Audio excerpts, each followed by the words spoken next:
Hello everyone. This is a serious video because it's about piano technique. When I judge, I feel sorry for students who play with their elbows to their sides and locked. There's no freedom of movement around the arms. Students play too low at the instrument so that they're trying to just play these keys in any way they possibly can, but their wrists are locked, they're low, their fingers are either flat or they're sticking up.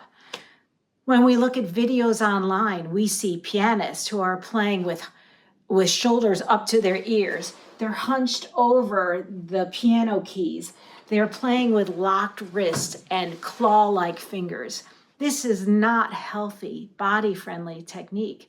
This, in time, will have terrible repercussions, such as carpal tunnel syndrome, tennis elbow, terrible pain in the neck, shoulder blades, and the back, and it might even lead to pianists not being able to play.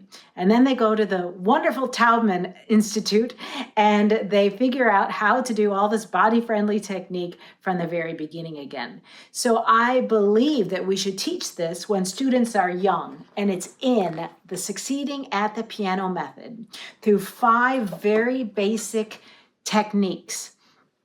And it continues on throughout the Succeeding at the Piano method in either the second edition or the all-in-one approach to succeeding at the piano.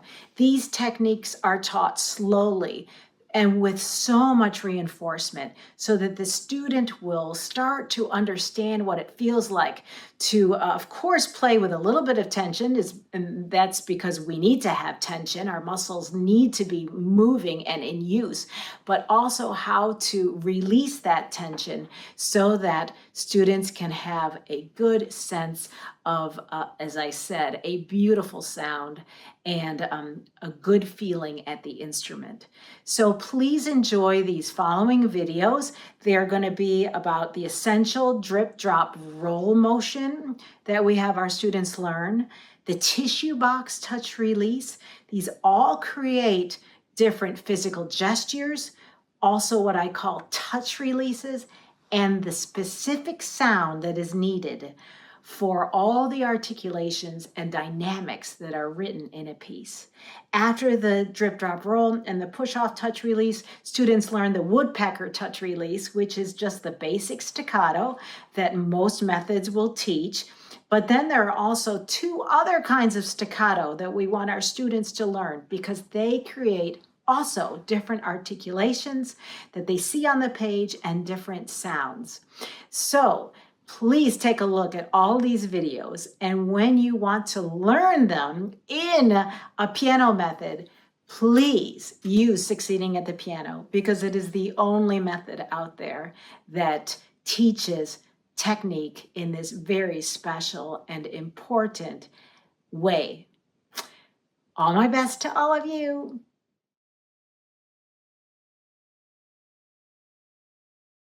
In this video, I'm going to talk about how to teach students how to play a beautiful singing sound. It all must start with what a beautiful sound is. And this is one of our great responsibilities as a teacher, is to teach our students. And it might take a long time, but we still need for them to hear what a beautiful sound is. So I'm going to play for you a beautiful folk song, an Irish folk song called Danny Boy. This particular arrangement is at the late elementary level. You're going to notice when I play the melody of the first phrase that I'm going to gradually drop into the key like this. And then I'm going to slowly roll out of the key. I won't come out of the key completely like this, but I'm going to roll forward and then I'm going to drop on the next note and I'm going to roll forward. I'm going to drop again. We're usually going to drop on our thumbs. And this time I also play a thumb, but it's at the end of the phrase, so I will fully come out of the key with a wrist roll.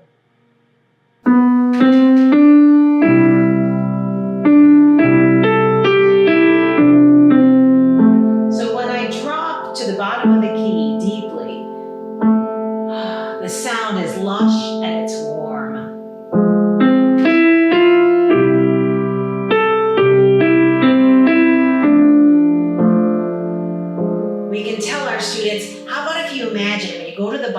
key bed that it's a bunch of fluffy pillows or big marshmallows or maybe fluffy cotton balls. Anything for them to feel that nice key bed as they go all the way down. We have to bring out the beauty of every note. Drop and roll. And you'll notice my arms are fluidly moving.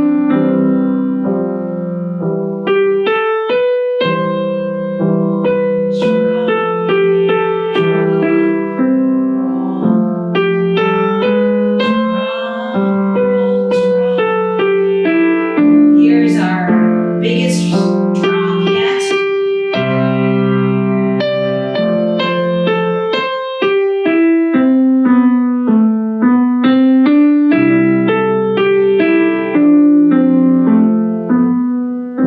So a big drop and a roll and then another drop this time. Have your students hold on to their stationary point right here because there's a fermata over the keys. I should say over the notes. The fermata is over the notes. When we talk about the keys here, they're called keys. And if we talk about the notes on the page, they're called notes. So if a student is playing in a way that their muscles are stiff or rigid, they're going to hit the key instead. Goodness, that sound isn't very nice. They'll end up playing on their fingertips, which isn't very good. And then all of their knuckles will start to be very rigid and tight. And also the little fifth finger will start to creep up and it'll become a very curly French fry. So we want to make sure that our students are always released, playing on the pads of their fingers, as I talked about in the last video. Self-expression always controls the motions of the body. And when students learn these physical gestures or these fundamental motions of the playing apparatus, which I'll explain later, then they will be able to play pieces with a whole variety of moods, colors, and sounds. So you might be asking me, well, how do I teach my students to have this basic physical gesture of dropping into the keys and rolling forward and out of the keys? Well, I will show you next. So this first fundamental physical gesture that I will teach you today is called the drip, drop, roll. When students learn this gesture, they will learn complete fluidity in their playing mechanism. Their playing mechanism or their playing apparatus are all the parts of the body that moves when a student plays the piano. So not just the fingers move, but the fingers move, the hands, the wrist, the forearms, the elbows, the upper arms, as well as the torso, the back, and the shoulders certainly supply weight to the playing apparatus. So, of course, every part of the body is engaged in piano playing, but we're going to talk about this part first. So, the drip, drop, roll comes in three parts. The drip starts like this. We bring our hands up like this. We have our students do the same thing. And we say, imagine that water is dripping through your fingers. And one of my students said, you know, I was in the shower this morning, and you're so right, Dr. Marley. Water just drips right through your fingers. So then we say drip, drip, drip, and we have them drop onto their thighs. So the Tomcat students will really want to hit their thighs like this, and everything will be convulsed forward. And some of our more delicate students will want to float down.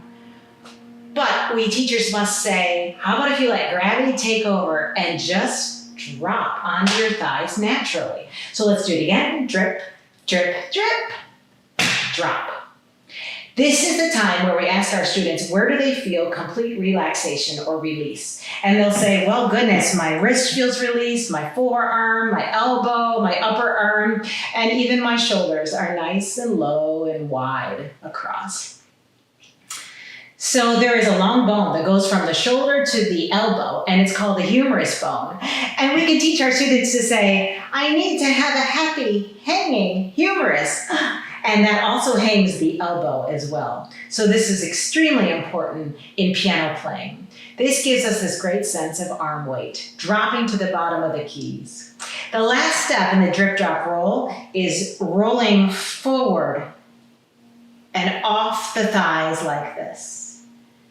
So when a student understands this fluidity, like this, dripping, dropping, and rolling forward, they're going to get the idea that there is always coordinated motion between all the parts of the playing apparatus. They'll be able to play two-note slurs beautifully, they'll be able to shape phrases wonderfully, they'll be able to taper the ends of phrases, and they will have a beautiful sound.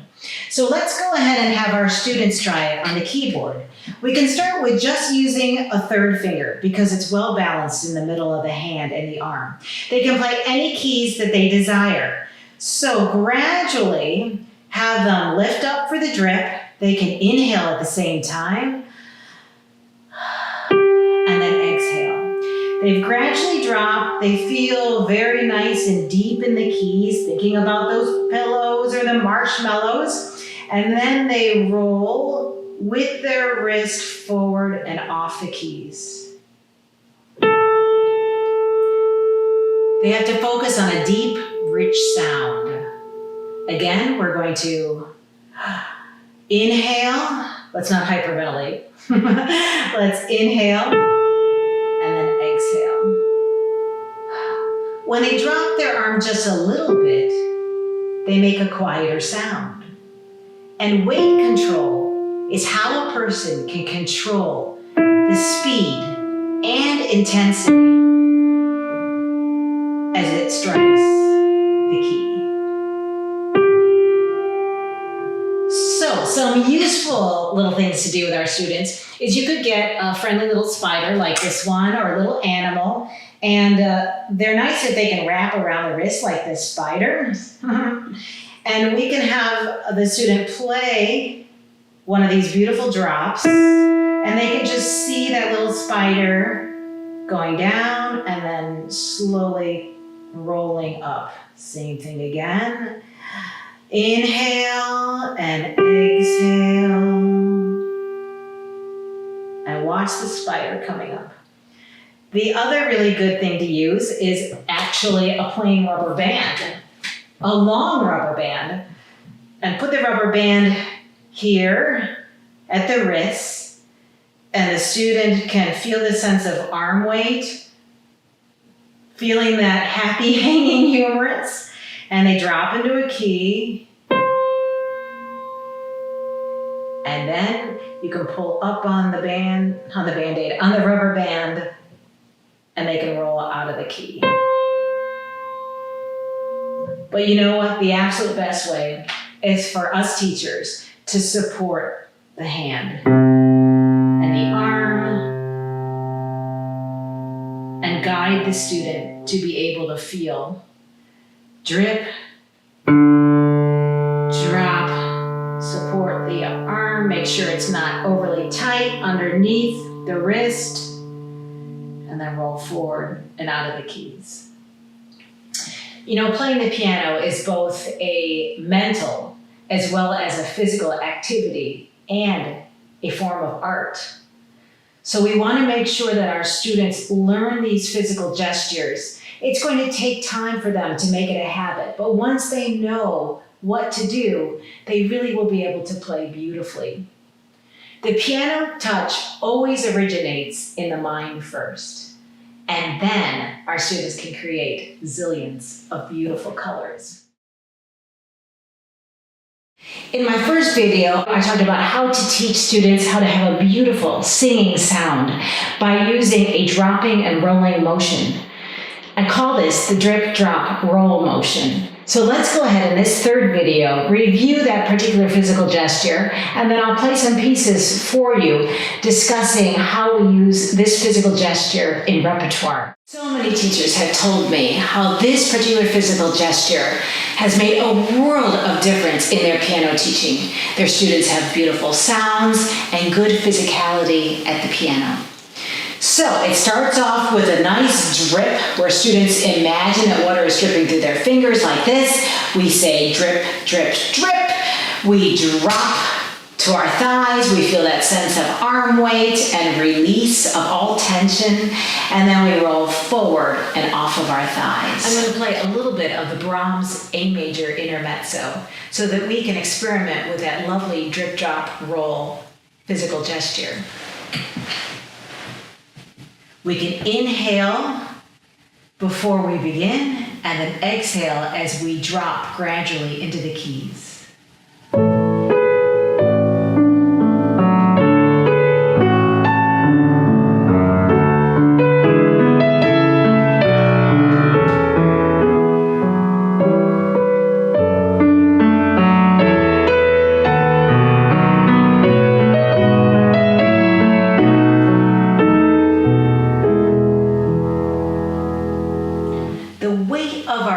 Must be channeled into our fingertips. And you'll notice that my torso leans slightly forward.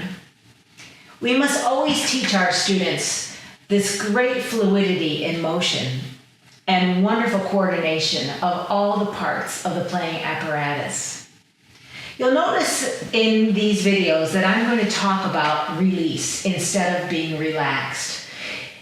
Saying the word relax to our students is a very confusing word because how can anything be played on the piano if we're totally relaxed? Right? We'd be like jellyfish on the keyboards. But instead, if we use the term release, then the students get the idea that there is tension and then release. Tension and release. So it's a good idea to use that word instead of relax at the piano.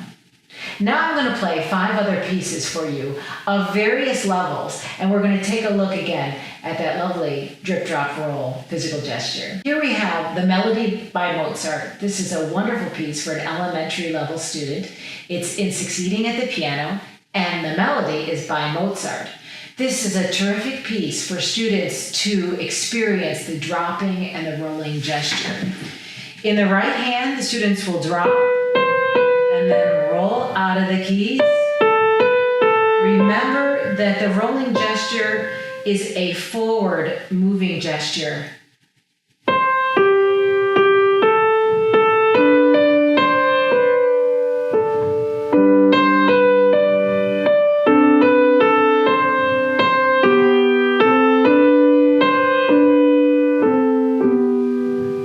We can also talk about balance. Of course, bringing out the melody line over the accompaniment.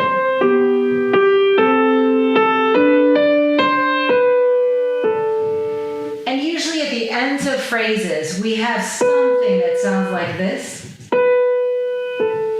The last note has to be tapered, so it makes sense that that is where the roll is. So the note before it, the penultimate note, is where the drop can be. Another word for physical gesture is touch release. And the reason why I call it a touch release is because students also need to understand how to release off of the key once they've played it.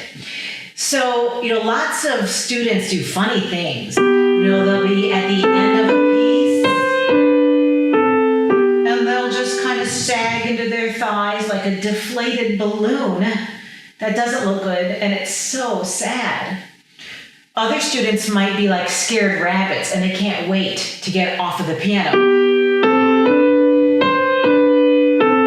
And they're already starting to move and they come off the bench. But here is a great place for students to go ahead and drop and roll off of the keys.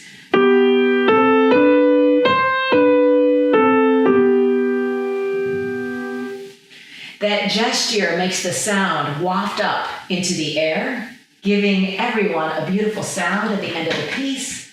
And also, it gives a smile to the pianist as well as to the audience. The next piece I would like to explore is Moonbeams. This is from the second edition 1B book. In this particular piece about moonbeams, we can certainly ask our students about the imagery or the character of the piece. And they'll certainly go on about a moonlit night and moonbeams shining through the sky. So since this piece is a gentle piece, this lovely waltz bass is a terrific way to get our students to think about that dropping motion and then the rolling motion as well. We want our students to see their 4 little hills, their knuckles very nicely formed for a good strong bridge support. We also want them to feel the sense of the elbows and the happy hanging humerus. They're both hanging to the sides. And we also want them to feel like they're playing on the pads of their fingers.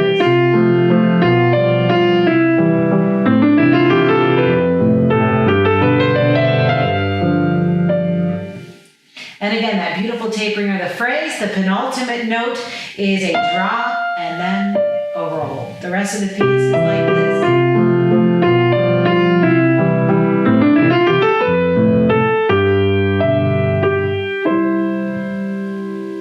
The next piece we should look at is The Hunting Horns and the Echo by Turk. This is in Festival Collection Book 2. In this particular piece, there are quite a few repeated notes, and the sound can be quite strong.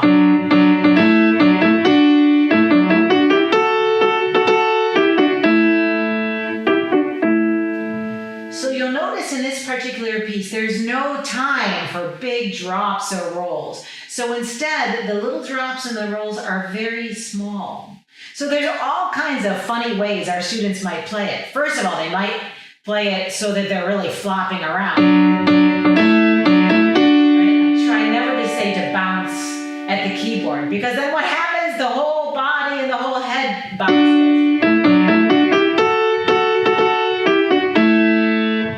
And that sound isn't very good either, right? And then some students might want to do a swan gesture. And that sounds really funny too. And they don't have time to do that lovely swan gesture. And it's better if the elbows hang by their sides. So let's think about economy of motion. And let's have those drops in the rolls be small and the elbows slightly closer to the body.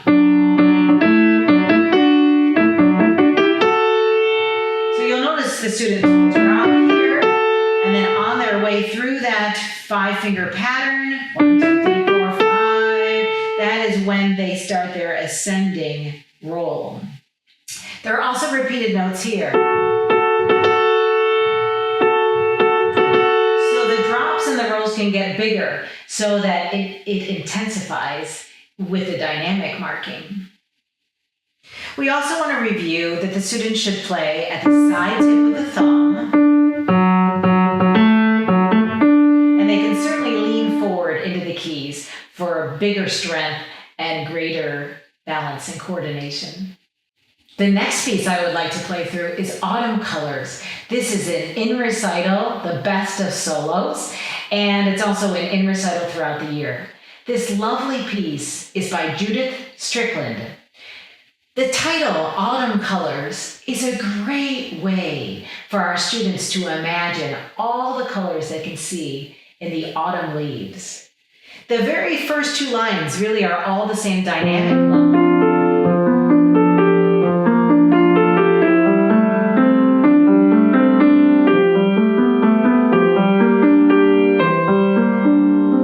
But if we keep it all the same dynamic level, it's actually going to be pretty dull and boring, isn't it? So let's use imagination. How about that very first phrase? What kind of color does the student see in that phrase? They might say gold. And let them go ahead and drop more deeply into the keys and then roll forward and off the keys in a more rich sounding forward direction sound. So here we go. And then another one. That might be a lighter color of yellow. And then here. So maybe a light red here. Students can continue with a fiery orange. And of course, that's the high point of the whole phrase. And then the rolling out of the keys can be much more exaggerated. This is Song by Reinecke. This is in Festival Collection Book 3.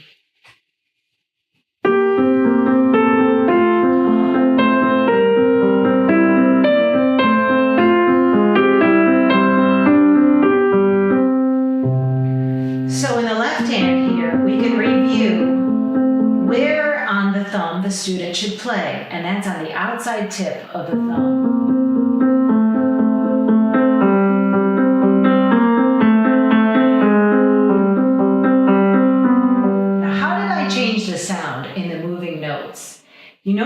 actually slanted my left hand a little bit more to the left hand.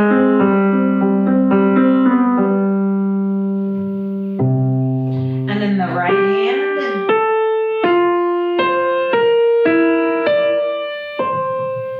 Usually at the ends of phrases, the very last note should be tapered, so it would make sense that the penultimate note would be a nice dropping deeply into the key motion.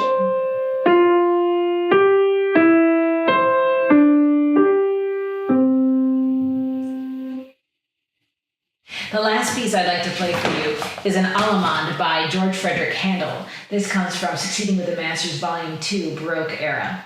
In this particular piece, the student has to play with a portato touch release in the left hand. Portato means sticky. And so there is no time to do a full drop and a full roll. So instead, the student can think about watching a buoy on a lake or in some sort of water. And the buoy just gently goes under the water and then comes back up. So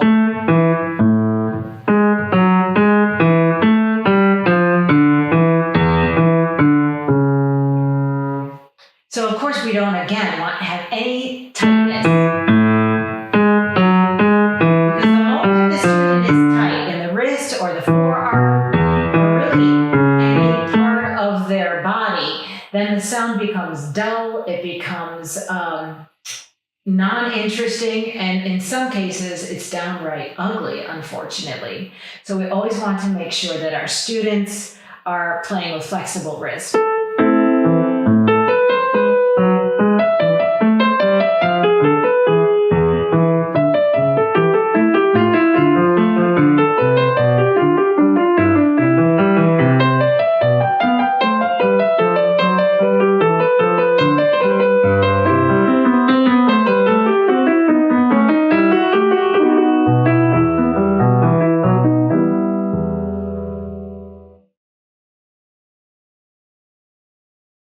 In this video, we are going to explore how to play a delicate, beautiful, pianissimo sound with a very light touch.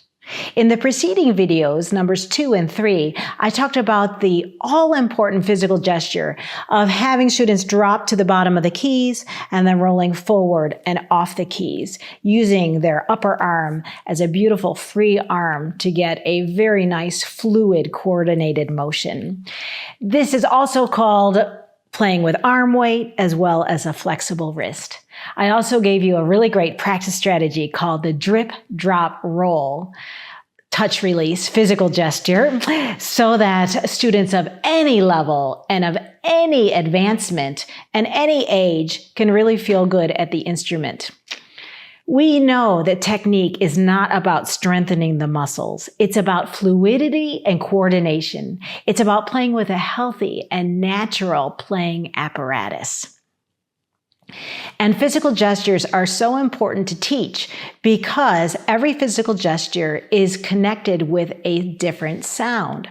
So you might say, oh my gosh, my students play on a digital keyboard. They don't have any difference in sound. Well, if they play on a weighted keyboard, they are going to hear these different sounds.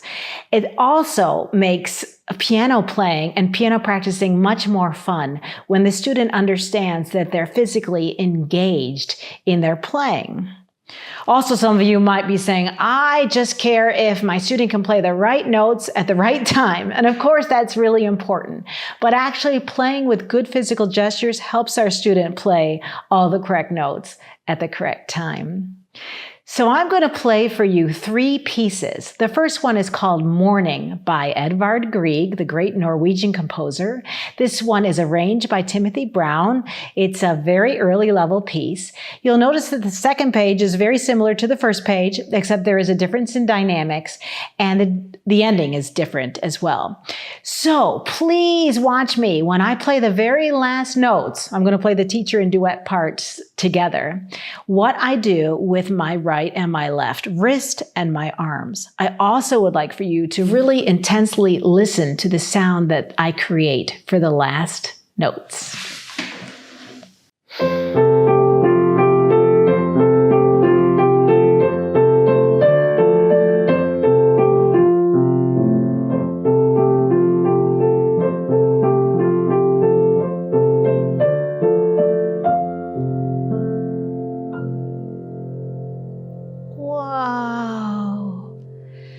First of all, what was this sound like? I hope you thought that it was delicate, ethereal, wispy, light, and pianissimo. How did I achieve that sound? I dropped to the bottom of the key, and then what came off the key first? Well, we have to think about the wrist, right? In the basic drip, drop, roll motion, where students drop and then they roll forward and off the keys, it's a beautiful sound. This new physical gesture makes a quieter sound. The motion is slower into the key as well as the release of the key. I call this a new touch release called the tissue box. Let's say we're listening to something so beautiful and we start to get teary-eyed and we go to a tissue box and we pull slowly from the tissue box a tissue. And what comes up first? The wrist, doesn't it? I don't call this a floating motion. I definitely call it a tissue box because the height at which the student moves is very specific. They know how far they have to go in order to pull tissue out of a tissue box. So the next piece is called Shimmering Stars, and this one is by Edwin McLean. It's an elementary level piece, late elementary with 8th notes. And there are 3 places where I would ask students to use a tissue box touch release. And I'll guide my wrist with my other hand so you can see where they are.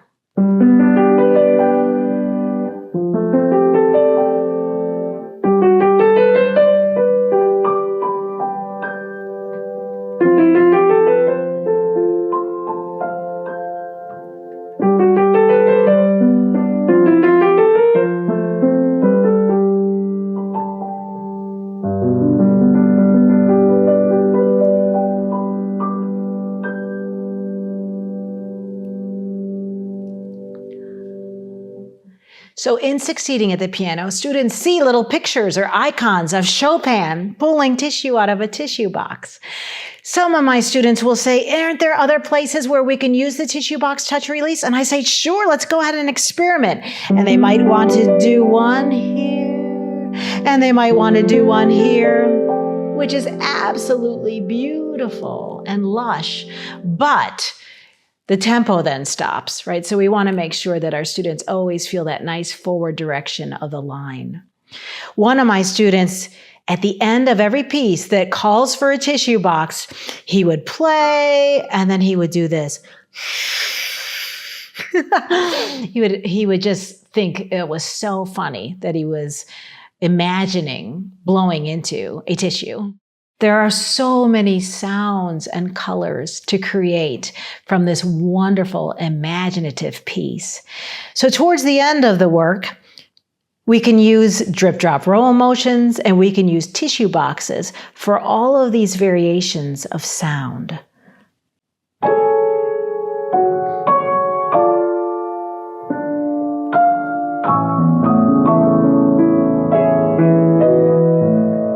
Here's a tissue box. And another one in the left hand. And here's another one.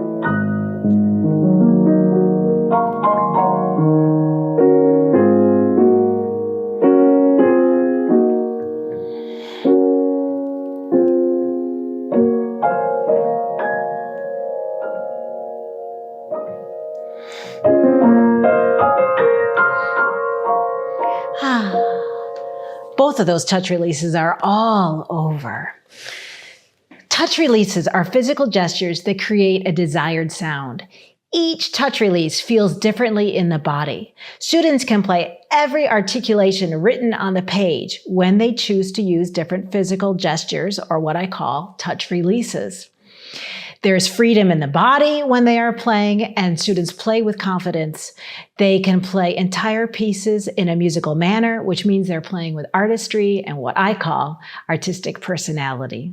So on the next video, I think I'll just explore some more pieces that delve into the tissue box touch release, how it compares to the drip, drop, roll touch release, and when students can use either one of them.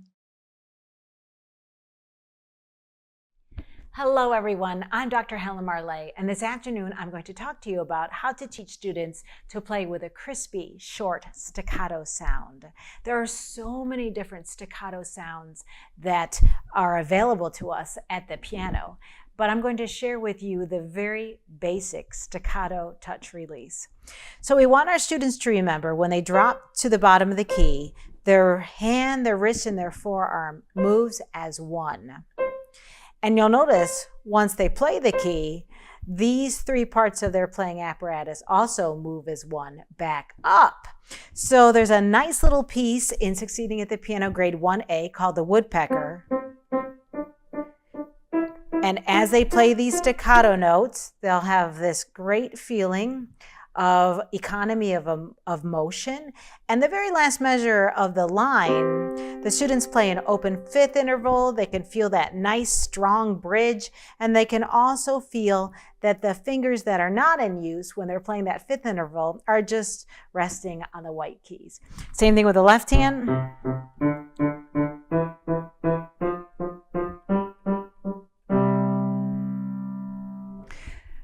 Let's definitely remind our students to play on the outside tip of their thumbnail.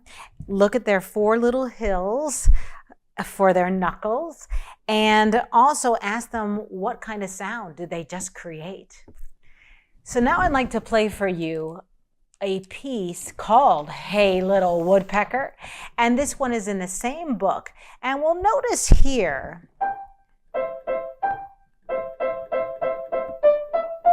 that's the first line of the piece. We want to make sure that our students are not playing with locked wrists. We also don't want them to grip or squeeze their fingers together like this when they're playing staccato. So this would not be good. It's so tight, I'm practically playing right on my fingernails, which is not a good idea. And I'm getting really tight underneath my wrist. So let's have our students remember that their wrist is flexible. It can move down and around, just like forming a smiley face. Their wrist can move towards the right. It can move around like it's going over a hill. So the wrist goes in an oval motion, and this is what we want our students to think about when they're playing something like Hey Little Woodpecker. So that first staccato is definitely an up motion, and the students will notice that if they shift their weight towards their fifth finger, it will be easy to spring up. Then the students transfer their weight or shift their weight to their thumb and their third fingers, and those are nice and light, and also nice up motions. So you notice I'm transferring my weight from the top of my hand to the bottom of my hand. And then this next line, or I should say the next phrase, bum, bum, bum, bum, bum, bum, bum. How do I get that to be a beautiful phrase, shaped so nicely? So it's all in the wrist. So I transfer or shift my weight so that when I'm playing my second finger, my weight is directly supporting my second finger. When I play my third finger, the weight is directly behind my third finger. And then when I play my fourth and fifth fingers, I'm shifting my weight again.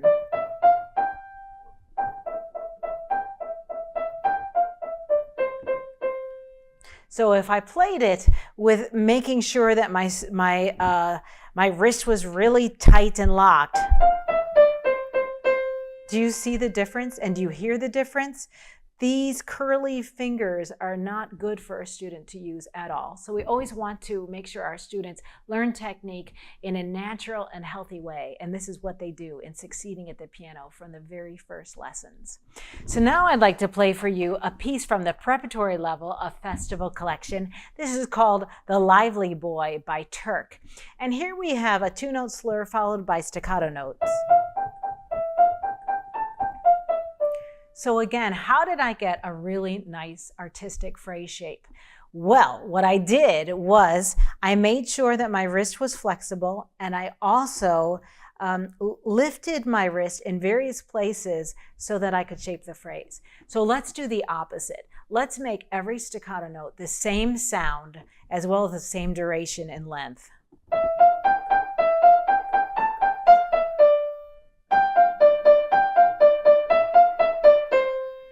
Ooh, that is really an unattractive sound, right? It's like little sledgehammers going down to the bottom of the keys.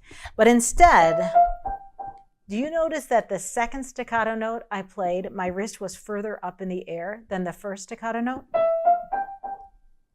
And it gives that nice tapering of the phrase. And I'll do it again for the second measure and then the third measure. The longest finger is the third finger. So why don't we roll our wrist towards the third finger and then continue rolling our wrist around like it's going over a hill, like I said before. And then for the last note, which is a straight quarter note without a staccato in it, the student can drop to the bottom of the keys. The next line. So it's all about flexibility in the wrist and shifting weight so that there is always a beautiful shape to the phrase. So now the next piece I'd like to play is Kitten Play, and this is out of Festival Collection Book 1. In this particular piece, the staccato notes are much more static. It's almost like a kitten is watching a ball hanging from a string. And the kitten is watching the ball moving back and forth like this from side to side. So in this piece, we do want the staccato notes to be more similar in sound as well as in duration.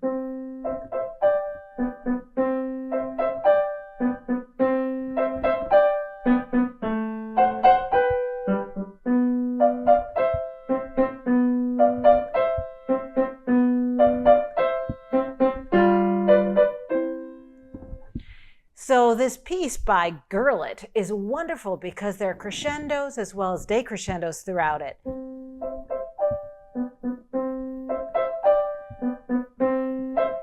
So when I'm playing those two staccato notes that are crescendoing, again, I lift my wrist higher for the second one to make it a bigger sound.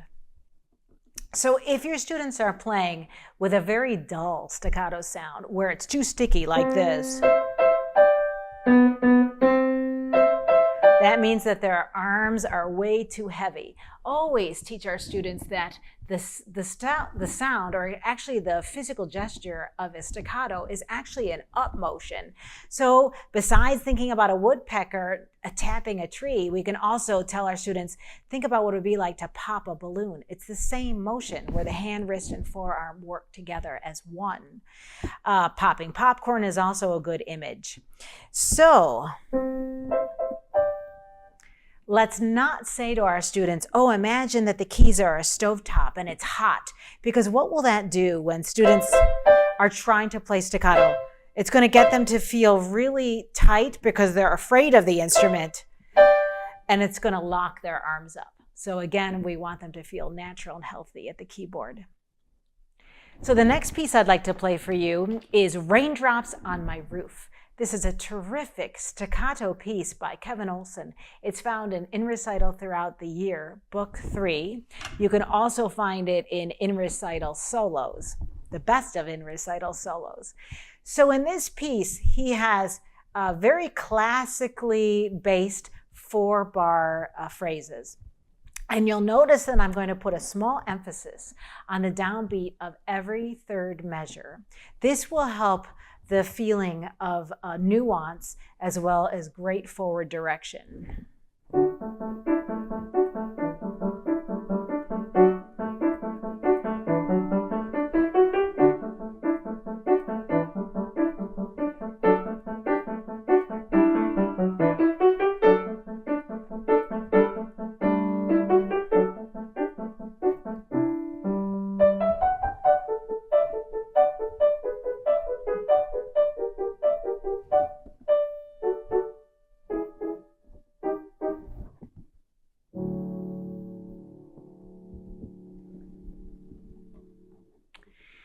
So, what a wonderful piece this is. I think you might notice that instead of feeling like my staccatos go down and then up, I'm actually brushing the staccato notes toward my body.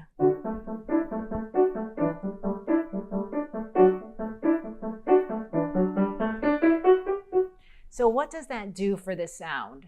It certainly makes it a little bit quieter, which I want, as well as the ability to shape a phrase.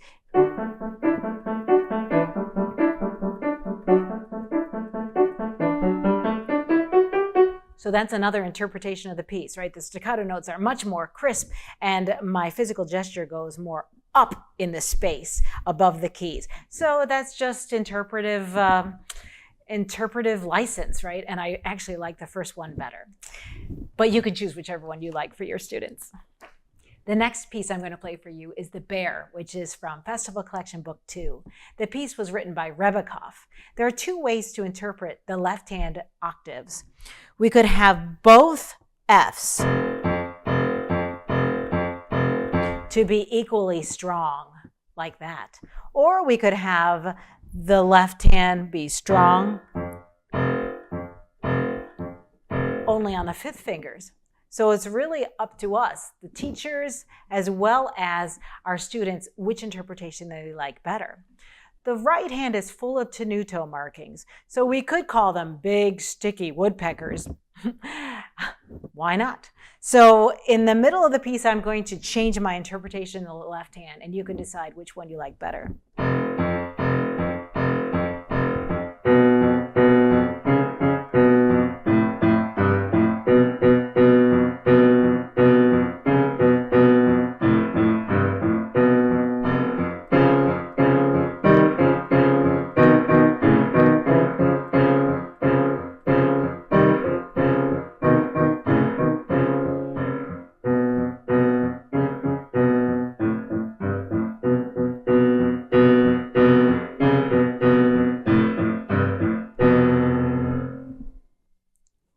So one word about broken octaves. We want our students to never stretch or reach for any keys.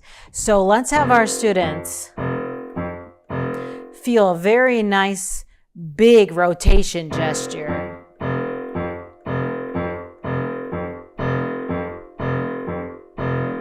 So we don't want them to play like this, where they're stretching and reaching for keys, because that will just tighten them up and they will never be able to play with good clarity or with a faster tempo. Okay, so now I'd like to play for you Kemeranskaya, which is a Russian dance by Tchaikovsky. This is found in the Festival Collection Book 3. One of my students was playing this piece last year, and he would come in and he would sing da da da da da da da da da da. It was pretty funny. And then the right hand is the hand that has staccato notes throughout. You'll notice I'm going to play very close to the keys so that I can have clarity as well as speed.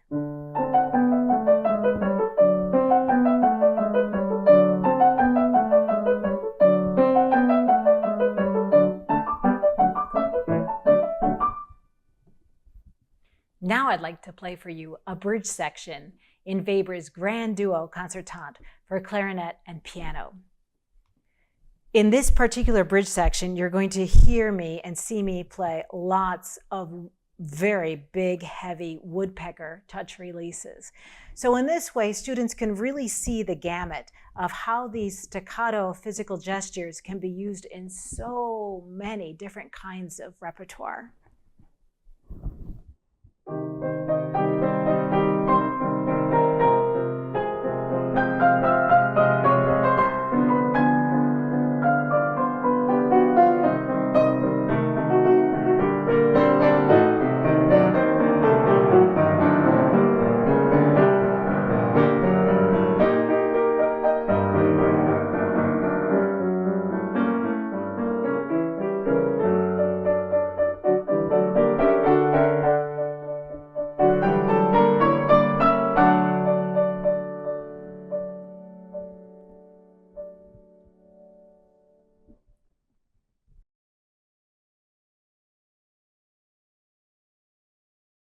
I'm going to talk to you about how to teach a student to play a beautiful two-note slur. I believe that the two-note slur is the mother of all artistry. One can tell how well a student has been taught immediately when you watch a student play a two-note slur and as well as when you listen to the sound that they create. So this particular two-note slur begins by having the student use the drip, drop, roll motion that I taught you in a prior video. So we want our students to inhale on the drip and then exhale on the drop. So when they play the second note, they play the note at the exact same time as they roll their wrist and their forearm forward into the wood of the piano. This looks so simple, but it's actually quite challenging for many students, whether they're young, transfer students, or adult students, because the wrist has to be flexible and the arm and the entire playing apparatus must play fluidly. And the student always must remember which sound is louder. And of course, it's the first sound compared to that lovely, leggero, light, quiet sound on the second note. Okay, so there is a piece in 1A of the Lesson and Technique book of Succeeding at the Piano that teaches a two-note slur. And the piece is called Fluffy Bunny Rabbits. And the rhythm goes like this: half note followed by a quarter note and then a quarter note rest. The rest gives students time to move either up or down the keyboard. So this is how it goes. 1, 2, 3, 4, 1, 2, 3, 4, 1, 2, 3, 4. So the words are fluffy bunny rabbits. Then the left hand comes in with watch them eating carrots. 1, 2, 3, 4. Oh, I should stick on the B's. 1, 2, 3, 4. 1, 2, 3, 4. 1, 2. Right, so we can ask our students, how did that physical gesture feel? And they'll explain to you, yeah, I dropped into the key and then I rolled forward. And what was the sound like? Oh, the first note was louder than the second note. Okay, so a good way to help our students learn this is to just have them use maybe fingers 2 and 3 in the right hand, because those are the easiest to play a two-note slur with in the beginning. And just have them drop to the bottom of the keys, or bottom of the fall board. 1 and 2 and 1 and 2 and 1 and 2 and. It's so important to guide our students' arms so that we can feel that they are released here and that we guide them to move forward and off the keys. When they're comfortable with that, go ahead and have them actually produce a two-note slur. 1 and 2 and 1 and 2 and, always making it rhythmic. So you can have your students do this on third and second fingers, maybe 4 to 3. They could do 2 to 3, 3 to 4. They could even do 1 to 2.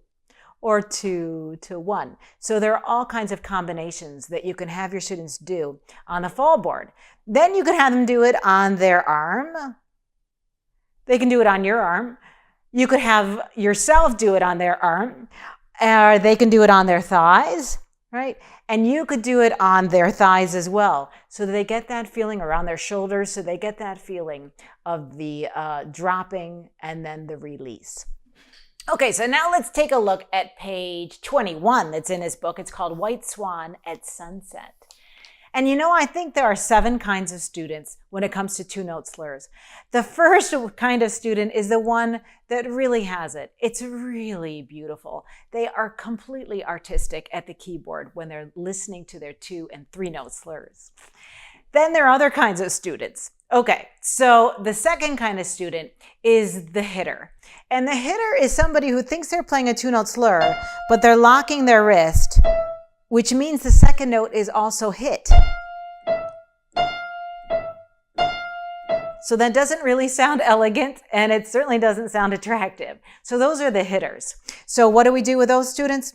Have them drop more comfortably into and down to the bottom of the key bed and feel that there are fluffy pillows or marshmallows at the bottom of the key bed.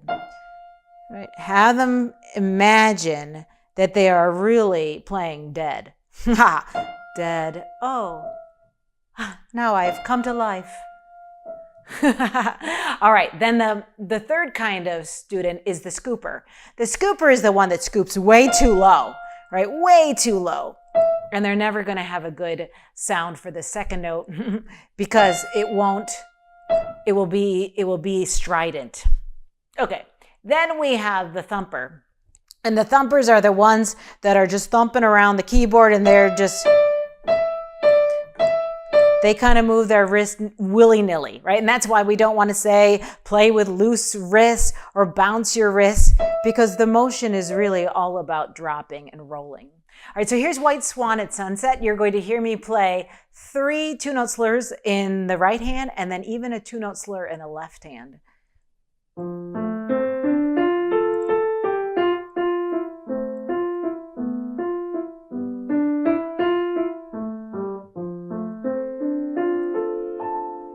I'm going to use a tissue box touch release for the very last note. Ah, so beautiful. Okay, so now let's take a look at The Charms of London. This is a wonderful piece by Hummel. You know he lived during the classical era. So in this piece, you're going to hear some wonderfully symmetrical and balanced phrases. And every phrase is 4 bars long, just like all the other classical tunes that we know. So this Charms of London piece was arranged by Timothy Brown. It's in grade 2A of Succeeding at the Piano. And this is a good time for students to use either the Prep or the Festival Collection Book 1 for their other repertoire. So here you're going to hear me play, oh my goodness, some very elegant two-note slurs. And I think I play 5 of them in this piece.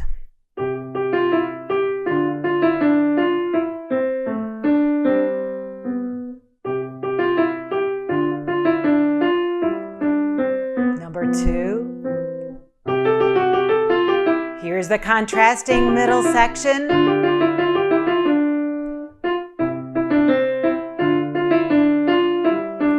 And here's a third one. And then back to the A section.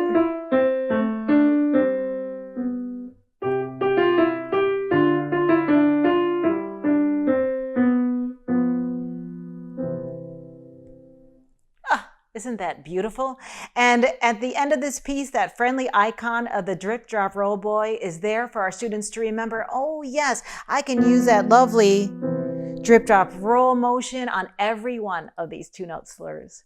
Okay, so now let's go ahead and take a look at Festival Collection Book 1. This is the Petit Rondo by Jean-Nicolas Geoffroy. And he was a Baroque composer. And you'll notice in this particular piece, the two-note slurs are in the right hand. And now we've talked about the hitter, we've talked about the scooper, we've talked about the thumper. So the 5th kind of student is really the slowpoke. And he's the one, or she's the one, who just, it's almost like they forget that they're playing a two-note slur until the very end. And they're like, oh yeah, I'm supposed to raise my wrist. I'm supposed to roll it off. Right? So we want to get that motion to be more comfortable, so that it's just like brushing their teeth in the morning. Right? It's so simple, they don't really have to think about it. They just do it. Okay, so here we go.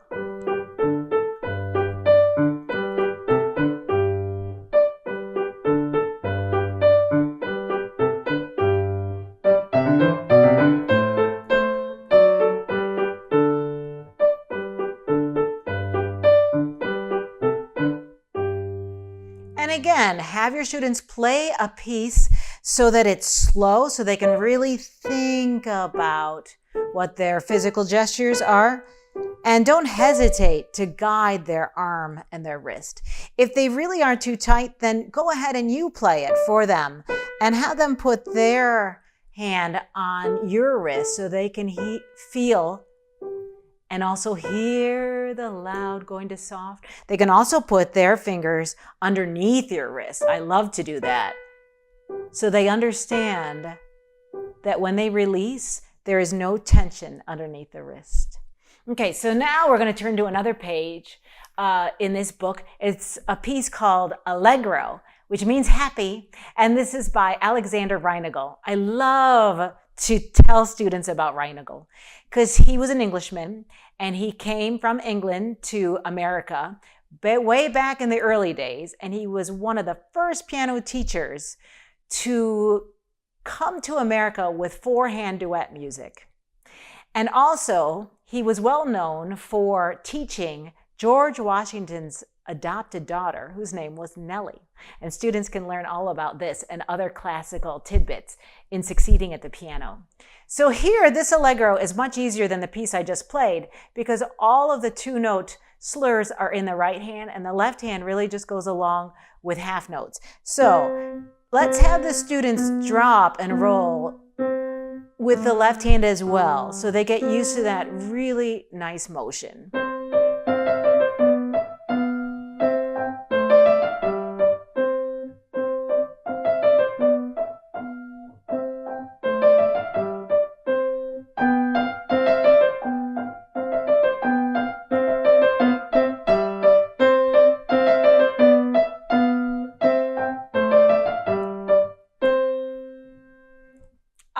Our sixth kind of student is one who's a real stick in the mud. And this particular person always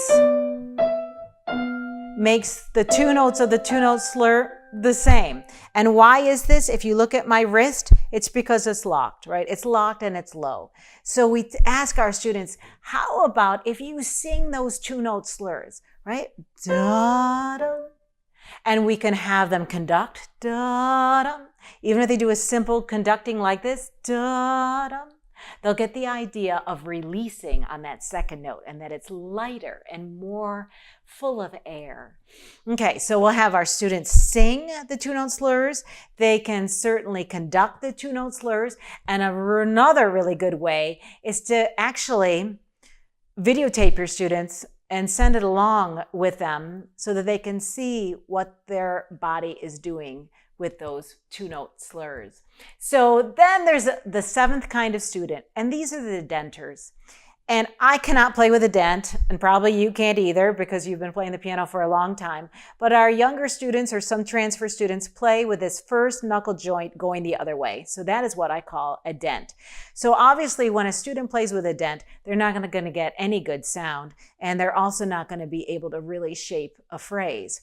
So for the denter, you know what we could do? Let's go ahead and choose one of these two-note slurs. This one actually goes from your third finger to your fifth finger. Well, why don't we have them press their third finger into their nose? And they'll notice, oh, they're playing on the pad of their fingers, and it's a nice, strong feeling. But it's also kind of cushiony for your nose, right? So they want to feel like that key has a little bit of a cushion in it because they drop to the bottom of the key. So that's a really good way as well. You can have them go ahead and put their finger for that first note of the two-note slur on their forehead, on their thigh, and that's another good way for them to really feel it kinesthetically. Okay, so I'm going to show you another video really soon about more two-note slurs, and I'm going to talk to you about different kinds of two-note slurs, and we'll talk about how some of them are different from others, and always capitalize on the sound as well as the physical gesture. And we can always use imagery as well, right? So our students understand what kind of image they want to hear when they're playing a piece, right? So when we go to a piece such as this wonderful Arabian Dance by Timothy Brown, oh, we can have them think about, how about some sand, and there's blowing sand, and maybe we're in Saudi Arabia and there's a tent out in the sand, and the tent openings are just kind of wafting in the wind, right? So they could think about that as the heavy sand, but then when it blows away, it's the release of the two-note slur.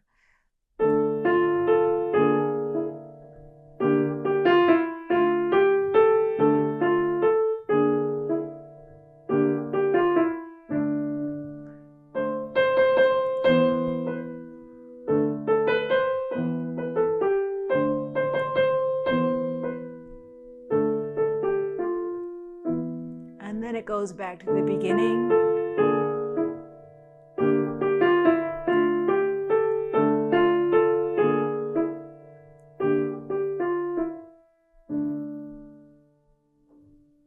Oh, It's so mysterious, isn't it? Did I tell you that was by Timothy Brown? I have to let you know that. All right, everyone. See you next time. Happy teaching. Hi, everyone. I am continuing my discussion on how to teach students how to play a beautiful two-note slur. As I said previously, the two-note slur I consider the mother of all artistry, because you can hear how a student has been taught by how graceful the two-note slur is, what their physical gestures look like when you watch them play a two-note slur. And in this way, students can play all 2- and 3-note slurs, as well as they can taper every phrase, because they're really listening to themselves play.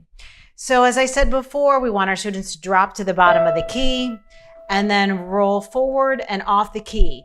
They roll forward at the exact same time that they play the second note.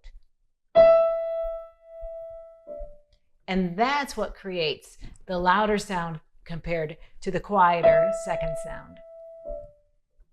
All right, as I said before, there are many different kinds of students. The first student is the one who really can play two-note slurs beautifully. And this takes time to teach. It takes time. Don't ever give up on your students.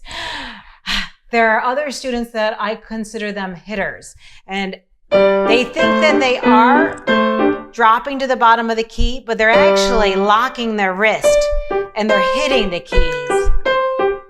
So this either note doesn't sound good at all. It's very unattractive. So we definitely want our students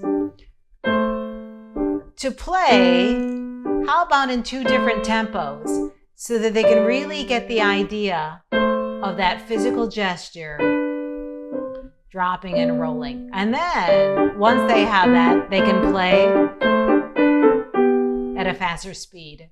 That particular piece is called Dutch Clog Dance. It's in Energize Your Fingers Every Day, Book 2A, which is a perfect complement to all methods, but especially to succeeding at the piano, because you know I'm always concentrating on how musical our students can be, as well as what great technique they can use in their piano playing.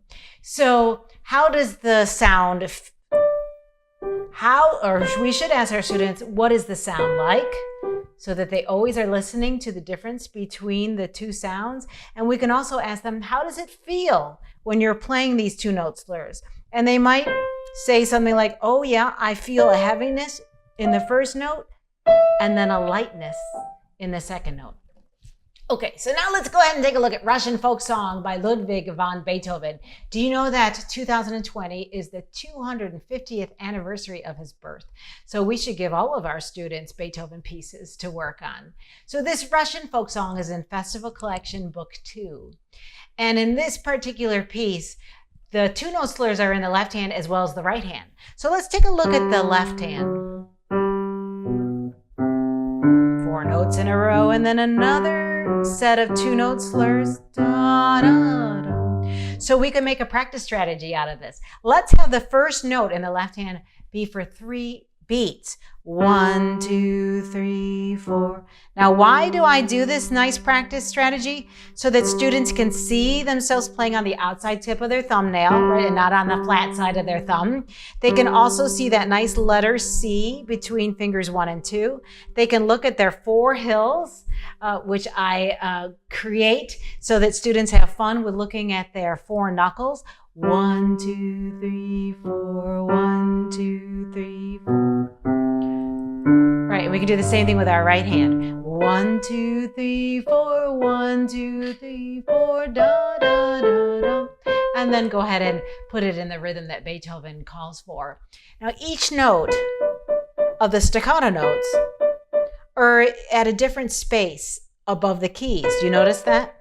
Each time I play a different staccato note, I'm higher up in this space.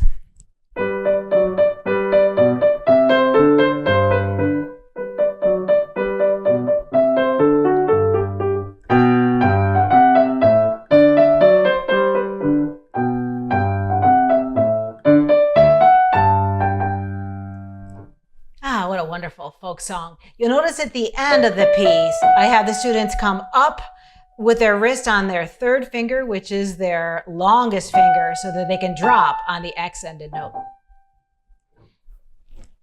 Let's take a look now at the Allemande in E flat major. This is by Carl Maria von Weber, who is one of the most important composers of the Romantic era. And this is in Festival Collection Book 4. This lovely Allemande has two-note slurs in the right hand. And you notice there's an alto line also within that two-note slur. So it really fills out the harmony.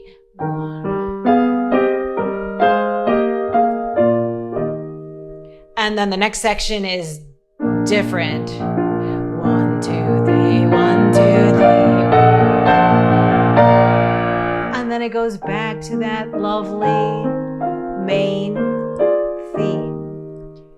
So, I have a student who was a real hitter in two-note slurs. So you know what I had her do? The right hand went over the left hand when she was playing scales. So what does that do for a student who really locks their wrist too much? It makes the left hand and the wrist and the forearm drop even lower than they're used to. And they have to slow down so that they really think about that dropping and rolling motion. We were doing it in all different keys. And when she played her Haydn Sonata out of Festival Collection Book 6, she won the Scholarship of the Year award in our city. So she really, really learned how to play those two-note slurs. All right, so now let's go ahead for our last piece in this video. I'd like to play for you Canon in D by Pachelbel. And you'll notice that these two-note slurs are in every era, from the Baroque era through classical, romantic, and 20th, 21st century. That's why I call the two-note slur the mother of all artistry. So this particular piece is in an arrangement style by Timothy Brown, and it's found in the recital book of Succeeding at the Piano, grade 5. I think I'm gonna put on my piano playing glasses. I should have had them on before. This Canon in D starts off with wonderful pedal tones in the left hand and three-note slurs in the right hand. You'll notice the very last note of the three-note slur has a tapering sound to it, so it's much quieter than the other two notes. And the second note, how about if you listen to it and tell me what you hear? Right, there's a little bit of a swell to it, right, dude?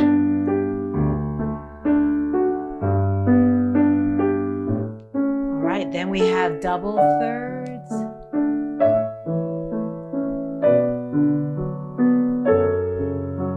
As legato as possible.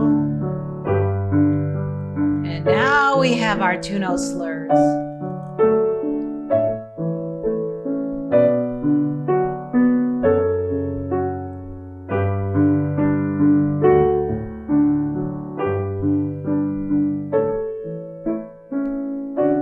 So notice, if I came up too quickly on the two-note slurs, it would be too lively, right? Too buoyant. And then the arm goes straight up, and it just looks hilarious at the keyboard, right? But since this piece has this feeling of complete sustaining sound, right? As if our students are looking at a vast landscape, or they're looking at a sailboat on the lake, right? We want to make sure that both notes of the two-note slur are long.